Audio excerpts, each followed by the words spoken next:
Okay, so you're here because you want to figure out, like, really nail down those good habits, right? Yep. And ditch the bad ones. And we're going to help you do that today by taking a deep dive into James Clear's Atomic Habits. This will be your express route to the good stuff. No need to get bogged down in every little detail. Yeah, We just want to pull out those insights that you can actually put to work right now. exactly. We're focusing on the core drivers of our habits, bringing you that actionable knowledge that you can use right away to start making some positive changes. We're going deep into the principles here and stuff that's really grounded in, behavioral science to explain why we do what we do. But the central theme is pretty simple, actually. If you understand the mechanics of habit formation, you're in a much better position to kind of like take control of your own growth. So we'll be looking at how your identity plays a role, the way those habits form in your brain, and why those tiny little improvements can add up to like huge transformations. So to kick things off, let's unpack this concept. Clear calls the plateau of latent potential. Have you ever felt like you're putting in the work to build a good habit or break a bad one, and it just feels like nothing's happening? Oh, that's a feeling we all know too well. But Clear has a really interesting way of explaining this. He says that a lot of times the problem isn't that you're not improving, but that you haven't crossed this plateau of latent potential yet. And he uses this analogy of heating an ice cube, right? Imagine you're trying to take it from like 25 degrees to 31 degrees. You're putting in energy, you can feel the change, but it still looks like an ice cube. It's like your work isn't really doing anything. Yeah, precisely. But all that energy isn't being wasted, it's being stored. That significant change, the actual melting, it only happens when you hit that critical point, 32 degrees. So the big takeaway for you here is don't get discouraged by a lack of, immediate results. That consistent effort, it's accumulating. You're banking those results that'll show up when you hit that tipping point. It's so easy to get discouraged, when you don't see those instant results. And this whole idea kind of ties into the illusion of overnight success, right? We see someone achieve something big and it seems like it came out of nowhere. But what we don't see are all those, the groundwork, all that consistent effort they put in before that big breakthrough. It really highlights why you got to stick with it, even when it feels like you're not going anywhere. Okay, so we've talked about this, like unseen progress. Now let's move on to something even more fundamental, the connection between your identity and your habits. This is where things get really interesting. Clear says that your habits are basically intertwined with your sense of self. Think of it like this. Your habits, they're often shaped by your underlying beliefs and assumptions about who you are at your core. And he makes a really strong point that any behavior that doesn't line up with how you see yourself, well, it's going to be tough to maintain.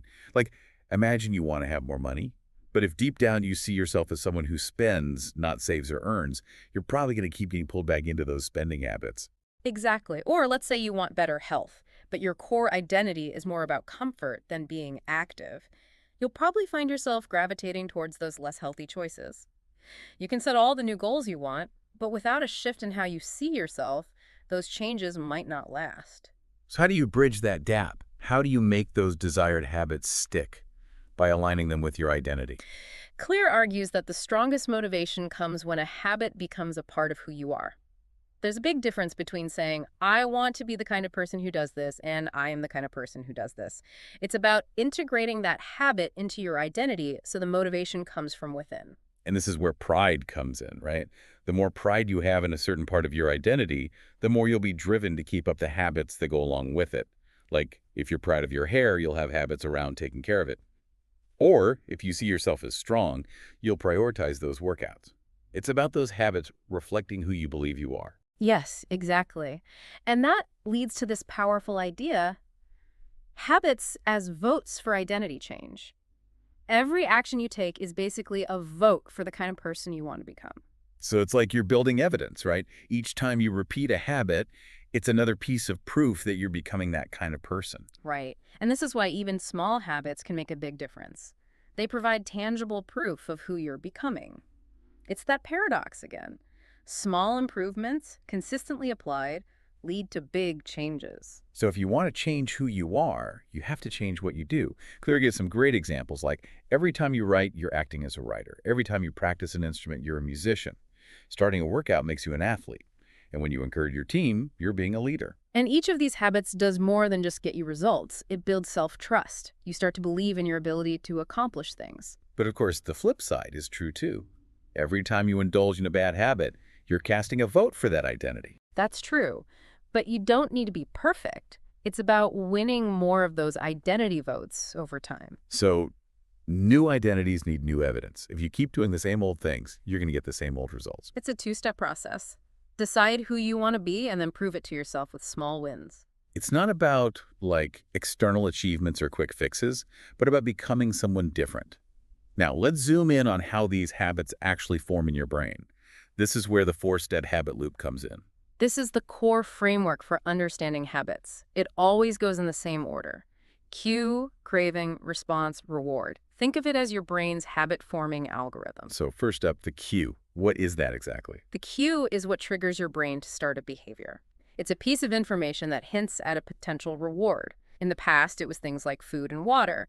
Now it's more like money, status, or even just that feeling of connection on social media. Okay, so the cue gets your attention and suggests a reward. Then what? Then comes the craving. This is the motivation behind the habit. It's the desire to change your internal state. You might not crave the habit itself, but rather the feeling it gives you. Right, so the craving is the wanting, and then comes the response. The response is the actual habit you perform, whether it's a physical action like drinking coffee or a mental one like checking your phone. Your ability to do it depends on two things: your motivation and how much friction there is. And finally, we have the reward. The reward satisfies the craving and teaches your brain what's worth remembering. It closes the loop, strengthening that connection between the cue, the craving, and the response. And Clear emphasizes that all four stages are critical. If anyone is missing, the habit won't stick. So understanding this loop is your first step to consciously shaping your habits. But your brain's not just reacting. It's also always trying to predict what's next. It's fascinating, right? Your brain's always taking in information and using it to predict what to do next based on what's happened before. Think about, like, museum curators who can just tell if a piece is authentic, or radiologists who can spot those subtle signs on a scan. It's all about recognizing patterns. It's like your brain's running simulations all the time. And when something happens repeatedly, it starts to pick out the important cues and store that information for later. Exactly. And the more automatic a behavior gets, the less you think about it. You start to overlook details and assume the next time will be the same. This can lead to a lack of self-awareness, where you're so used to your routines that you don't stop to think if they're still working for you. And that lack of awareness can be a big roadblock to improvement. Clear says a lot of failures aren't because of a lack of skill, but a lack of understanding your own habits. So how do you become more aware of your habits? It starts with awareness. You can't change what you don't recognize. Clear suggests a couple of techniques. One is called pointing and calling. Pointing and calling, what's that? It's basically saying your actions out loud to bring them to a more conscious level. Like, Clear's wife will call out items as she packed her suitcase. It forces her to pay attention to what she's doing. That makes sense. It's like you're narrating your own actions. What's the other technique? The habit scorecard. You just list out your daily habits and rate them. Good, bad, or neutral. It helps you see those patterns, both the ones you're aware of and the ones that are on autopilot. So once you have that awareness, how do you actually start a new habit? It turns out it's not just about wanting it. Clear talks about the power of implementation intentions. Right, and this comes from a study where people were trying to build exercise habits. They divided them into groups. One group just tracked their exercise, another read about the benefits. But the third group did all that, plus made a specific plan. During the next week, I will exercise for 20 minutes on day at time and place. And the results were pretty amazing, right? Yeah. The group with the specific plan was way more successful, like 91% success rate. Exactly. Having a clear plan for when and where you'll do it makes it much more likely to happen. It turns vague goals into concrete actions. So it's not enough to want to change. You have to decide the when and the where. This leads to another strategy, habit stacking. Habit stacking is about connecting new habits to existing ones. The formula is, after current habit, I will new habit. Like, after I have my coffee, I'll meditate for 5 minutes. Or after I brush my teeth, I'll write down 3 things I'm grateful for. Exactly. You're using routines you already have to make the new habit more automatic. And you can even chain multiple habits together to build momentum. Now, let's talk about the power of your surroundings. Oh yeah, this is huge. Think about it. The more obvious and available something is, the more likely you are to do it. Well, like Bud Light's in every bar, Starbucks is on every corner. It's not always a conscious decision. You're often just influenced by what's around you. And your vision is a big part of that. Most of your senses are focused on sight, so visual cues are super powerful. Even small changes in what you see can lead to big changes in what you do. That's why it's so important to design your environment to support your habits. Surround yourself with cues for good habits and get rid of the cues for bad ones. Absolutely. And changing your environment can also make it easier to break old habits. It's like hitting the reset button. When you're in a new place, you're not surrounded by all those triggers for your old routines. It's like trying to go to bed early in a room where you always watch TV. The cues are all wrong. Changing your environment helps you escape those old patterns. And to show just how powerful context can be, Clear talks about heroin use among soldiers in Vietnam. Yeah, this study found a really high rate of heroin use among soldiers, but the key was the environment. Easy access to drugs, stress, peer pressure, being far from home, it was all around them. But what happened when they came home? The re-addiction rates were incredibly low, only about 5% relapsed within a year. That drastic change in environment without all those triggers helped them overcome their addiction. It shows that context can be even stronger than willpower. That's incredible. It really highlights how much our environment shapes our behavior. Now, let's move on to the second law. Make it attractive. This is all about the craving. Exactly. You want to increase the odds of a behavior by making it appealing. The goal is to make your desired habits irresistible. So how do you do that? It comes down to understanding dopamine. Highly habit-forming behaviors like using drugs or scrolling through social media, they all trigger those dopamine spikes. But so do things like eating and socializing. Dopamine is like the brain's reward system. Exactly. And what's interesting is that it's not just the reward itself that triggers dopamine, but the anticipation of the reward. The bigger the anticipation, the bigger the dopamine spike. So it's the promise of feeling good that gets you going. Exactly. And this is where temptation bundling comes in. Temptation bundling. That's that. It's basically pairing something you need to do with something you want to do. Like, after I finish my work, I'll watch my favorite show. You're making the need to do more appealing by linking it to the want to do. Right. And it's not just our personal desires that influence what we find attractive. Our social environment plays a big role too. Yeah, we're social creatures. We're influenced by the people around us. Exactly. Clear talks about 3 sources of social influence. The first is imitating those we admire, people with power or status. Their habits become more attractive to us. Makes sense. We want to be like those we look up to. What's the second source? The second is the influence of the group. We have a strong desire to fit in and do what everyone else is doing, even if it's wrong. That's so true. We want to feel accepted. And the third source? The third is imitating those who are similar to us. We're drawn to people like ourselves. So if you want to build a certain habit, surrounding yourself with people who already have that habit can make it more appealing. So it's about strategically choosing who you spend time with. But what about habits that are just hard no matter what? How do you make those more appealing? It's about reframing your thinking. Instead of saying, I have to, try saying, I get to. It shifts your perspective from burden to opportunity. Like, I get to go for a run instead of I have to go for a run. Exactly. You can also focus on the benefits of the habit instead of the drawbacks. Like exercise gives you energy, saving money gives you freedom. It's all about how you frame it in your mind. Right. And you can also create a motivation ritual, doing something you enjoy right before the difficult habit. It creates a positive association. So, even if it's hard, you can find ways to make it more attractive. Now, let's move on to the third law. Make it easy. This is all about reducing friction and making the habit as effortless as possible. Clear says that if you want to master a habit, start with repetition, not perfection. Just get your reps in. And the key to forming a habit is the frequency, not just the time you've been doing it. The more you do something, the stronger the neural pathways in your brain become and the more automatic it gets. You have to cross what Clear calls the habit line. It's about making those repetitions as easy as possible. He talks about every habit being an obstacle to the outcome you want. The harder the habit, the bigger the obstacle. So make it easy. One way to do that is through environment design. Choose a location that's already part of your routine. Habits are easier when they fit into your life. He also talks about prepping your environment. Like, lay out your workout clothes the night before. It makes it easier to start in the morning. And sometimes the easiest thing is to do nothing. Avoid situations that require willpower.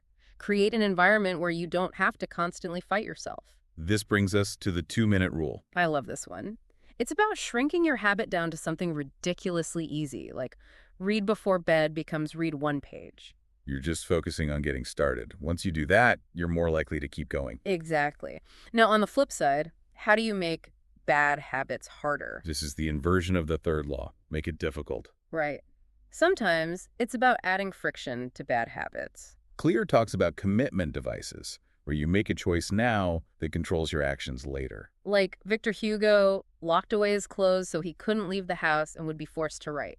Or like buying snacks in individual packages instead of bulk.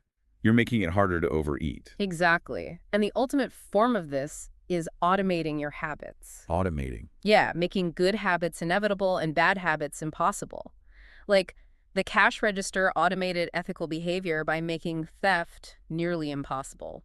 So it's about setting things up so the good choice is the easy choice. Exactly. But there's a potential downside to all this convenience. What's that? Well, when things are too easy, we might start avoiding things that are hard but ultimately more rewarding. Like binge watching is easy, but it might keep you from pursuing something more meaningful. It's like we need a little bit of friction to keep us engaged. Right. Clear talks about resetting his social media passwords every week to make it harder to log in. It helped him focus on more important things. So it's about finding that balance. Now, let's move on to the fourth law. Yeah. Make it satisfying. This is about making sure your habits are rewarding so you'll stick with them. Clear points out that we live in a delayed return environment. The rewards of good habits often take time, but our brains are wired for instant gratification. Exactly. That's why it can be so hard to stick to good habits. The costs are now, the rewards are later. But bad habits often offer immediate pleasure, even if they hurt you in the long run. So how do you make good habits feel good right away? Clear's cardinal rule is, what's rewarded is repeated, what's punished is avoided. You need to find ways to make those good habits feel successful immediately. Like giving yourself a small reward after you complete a habit. Exactly. Or making doing nothing enjoyable, like putting the money you saved into a special account. One of the best tools for this is habit tracking. Habit tracking. It's about having a visual record of your progress, like marking a calendar or moving paper clips. It shows you how far you've come and makes you feel good about it. But Claire also warns about the dark side of tracking. Right, you don't want to get so focused on the numbers that you lose sight of the bigger picture. Don't optimize for the metric at the expense of everything else. It's a tool, not the goal. Exactly. And he also says, never break the chain, keep your streak going. And never miss twice. If you slip up, get back on track quickly. Another way to make habits more satisfying is through accountability. Accountability. Having someone to answer to can make a big difference. Clear talks about habit contracts, where you state your commitment and the consequences for not following through. Like having a friend will make you pay up if you miss a workout. Exactly. It adds that immediate sense of responsibility. Now, as you're thinking about all these laws, you might be wondering, how do I find the right habits for me? This is where context and genetics come in. Right. While these laws are universal, the specific habits that work best for you will depend on your individual makeup. Clear says our genes influence our behaviors and even our personality traits. So we can all learn to build better habits, but some habits will feel more natural to us than others. Exactly. The best way to figure this out is through experimentation. But life's short, so you don't want to spend forever trying everything. It's about finding that balance between exploring new options and exploiting the ones that work. Right. And sometimes you might have to create your own game where the odds are in your favor. Like Scott Adams, the Dilbert guy, combined his skills in drawing, humor, and business to create something unique. It's about finding your own strengths and using them to your advantage. Now, even with good habits in place, motivation can be tough. It's true. Even successful people struggle with motivation. The difference is they find a way to show up anyway. It's easy to lose interest when things become routine. Right. That's why Clear talks about the Goldilocks rule. Find tasks that are challenging but not overwhelming. It keeps you engaged. It's about finding that sweet spot. Exactly. And he also talks about variable rewards, where you mix things up to keep things interesting. Like trying a new workout or rewarding yourself in a different way. Exactly. Ultimately, it's about never stopping improving. Consistency is key. And a big part of that is reflection, taking time to think about what's working and what's not. Top performers, they're always reflecting. They look at their mistakes and figure out how to get better. It's about honest self-assessment. Right. Without reflection, it's easy to fool yourself. So regular reflection is essential for growth. Now, as we wrap up, Clear offers some final thoughts on long-term success. He reminds us that habits are a path to freedom. They help you achieve your goals and free up your mind for creativity. They take care of the routine so you can focus on the bigger picture. Exactly. And the key is small, consistent improvements, that 1% better every day. It all adds up over time. Right. And true long-term thinking is about the system, not just the goal. It's about who you're becoming, not just what you're achieving. It's about the journey, not just the destination. Exactly. And as for happiness, it's that fleeting space between what you have and what you want. Desire drives us, pleasure keeps us going. It's about constantly striving for something more. Right. And the key to it all is sustained effort. Small habits, consistently applied, can lead to big changes. So to sum up our deep dive into atomic habits, we've explored the importance of identity, the 4 laws of behavior change, and the power of small improvements. And for you, our listener, we'll leave you with this. What's one small habit you can start today that aligns with the person you want to be? What's your 1-degree change that will start you on that path? And as you think about that, which of the 4 laws resonates most with you right now? Which one will you focus on? Thanks for joining us on this deep dive. We hope these insights from Atomic Habits help you on your journey of growth. Until next time.